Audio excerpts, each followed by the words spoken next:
राधे राधे भक्तों, आइए आज हम लोग श्रवण करेंगे माघ मास महात्म्य की तीसरे अध्याय की कथा।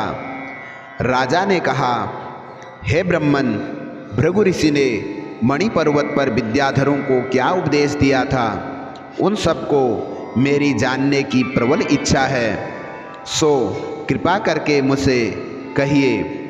वशिष्ठ ऋषि बोले, हे राजन, एक समय 12 वर्ष तक वर्षा न होने से वह सूखे के कारण प्रजा त्राही त्राही करने लगी। तप और वेद पाठ भी रुक गए। पृथ्वी पर फल फूल अन्न और जल की पूरी तरह से अभाव हो गया। तब भृगु जो अपने आश्रम को त्याग कर अपने शिष्यों के साथ हिमालय पर्वत पर चले गए। वहाँ कैलाश पर्वत के पश्चिम की ओर मणि पर्वत के नीचे के भाग में स्फटिक शिलाएं हैं। मध्य में शिलाएं नीलकंठ पक्षी के समान हैं। अपने एक ऐश्वर्य के कारण यह शुक्ल नीलकंठ की भांति शोभायमान तथा उनके नीचे स्वर्ग मेखला थी। इस छवि के कारण यह पीतांबरधारी कृष्ण की तरह शोभित होता था। उनमें से एक दिव्य ज्योति निकलकर आसपास के वातावरण को शोभायमान करती रहती थी। पर्वत की कंदराओं से किन्नरियाँ तान उड़ाती घूमती रहती थी। सूर्य की किरणें पड़ने पर पर्वत की शिलाओं से इंद्रधनुष की रंग की किरणें दिखाई देती थी। इस मनोहर छवि वाले पर्वत के नीचे भाग में विद्याधर अपनी पत्नियों के साथ मृदु घास पर विहार करते थे।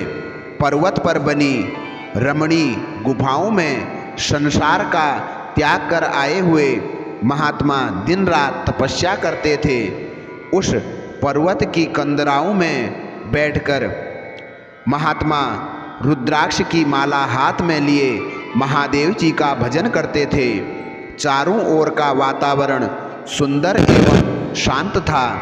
झरनों से गिरने वाले जल कलकल शब्द करते बहता रहता था। उस पर्वत की कंदरा में हाथी अपने बच्चों के साथ दिखाई देते थे। प्रत्येक पशु पक्षी मानो हर बोलियां बोलते थे। वेद यज्ञ अप्सरागण किन्नर आदि विहार करते थे। राजा ने पूछा, हे मुने, यह पर्वतराज बहुत ही आश्चर्यजनक है। यह कितना ऊंचा और कितना विशाल है। वशिष्ठ जी बोले, यह पर्वत 36 योजन ऊंचा है।